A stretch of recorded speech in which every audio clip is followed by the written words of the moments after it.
ನೀವು ನೋಡ್ತಾ ಇದ್ರ ಆರ್ ಮ್ಯಾಕ್ಸ್ ಕನ್ನಡ. ನನ್ ಸೀಮಾ ಬಂಗಾರಪ್ಪ. ಬೆಳಗಾವಿ ಜಿಲ್ಲೆಯ ಗೋಕಾಕ್ನಲ್ಲಿ ಮಳೆ ಬಂದ್ರೆ ಸಾಕು ವಾಹನ ಸವಾರರಿಗೆ ನರಕ ಯಾತನೆ ಎದುರಾಗ್ತಾ ಇದೆ. ಗೋಕಾಕ್ನಿಂದ ಘೋಡಗೇರಿ ಮಾರ್ಗವಾಗಿ ಹಿಡಕಲ್ ಡ್ಯಾಂಗೆ ಸಂಪರ್ಕ ಕಲ್ಪಿಸುವ ರಸ್ತೆಯ ರೈಲ್ವೆ ಅಂಡರ್ ಪಾಸ್ ಸಂಪೂರ್ಣ ಹದಗೆಟ್ಟಿದ್ದು ಮಳೆ ನೀರು ನಿಂತ ಕೆರೆಯಂತಾಗಿದೆ.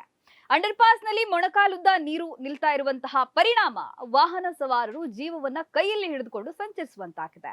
ಈ ಸಮಸ್ಯೆ ಸ್ಥಳೀಯರ ಆಕ್ರೋಶಕ್ಕೆ ಕೂಡ ಕಾರಣವಾಗಿದೆ. ಈ ಕುರಿತು ನಮ್ಮ ಪ್ರತಿನಿಧಿ ವಾಕ್ ಥ್ರೂ ಮೂಲಕ ಕಂಪ್ಲೀಟ್ ಮಾಹಿತಿಯನ್ನು ಕೊಡ್ತಾ ಹೋಗ್ತಾರೆ, ನೋಡ್ತಾ ಹೋಗಿ. ಗೋಕಾಕ್ ರೈಲ್ವೆ ನಿಲ್ದಾಣ ಪಕ್ಕದಲ್ಲಿರುವ ಅಂಡರ್ ಪಾಸ್ ಸೇತುವೆ ಬಳಿ ಇದ್ದೇವೆ. ಈ ರಸ್ತೆಯು ಗೋಕಾಕ್ ಹಾಗೂ ಹಿಡಕಲ್ ಜಲಾಶಯ ಸುತ್ತಮುತ್ತಲಿನ 10 ಹಳ್ಳಿಗಳಿಗೆ ಸಂಪರ್ಕ ಕಲ್ಪಿಸುವ ಪ್ರಮುಖ ರಸ್ತೆಯಾಗಿದೆ. ಆದರೆ ಈ ರಸ್ತೆಯ ಮೂಲಕ ಸಂಚರಿಸುವುದು ಅಕ್ಷರಶಃ ನರಕಯಾತನೆ ಎನ್ನಬಹುದು. ಏಕೆಂದರೆ ವೀಕ್ಷಕರೇ, ನೀವೀಗ ನೋಡ್ತಾ ಇರಬಹುದು, ಇಲ್ಲಿ ಸಣ್ಣ ಮಳೆ ಸುರಿದರೂ ಕೂಡ ಈ ಸೇತುವೆ ನೀರಿನಿಂದ ತುಂಬಿ ಹೋಗುತ್ತದೆ. ಆದ್ದರಿಂದ ಈ ರಸ್ತೆಯ ಮೂಲಕ ದಿನಾಲು ನೂರಾರು ಬೈಕ್ ಸವಾರರು ಹಾಗೂ ಸುತ್ತಮುತ್ತಲಿನ ರೈತರು ಹಲವಾರು ವಾಹನಗಳು ಸಂಚರಿಸುವುದರಿಂದ ಅವರಿಗೆ ಪ್ರತಿದಿನ ಜೀವ ಕೈಯಲ್ಲಿ ಹಿಡಿದುಕೊಂಡು ಸಂಚರಿಸುವ ವಾತಾವರಣ ನಿರ್ಮಾಣವಾಗಿದೆ.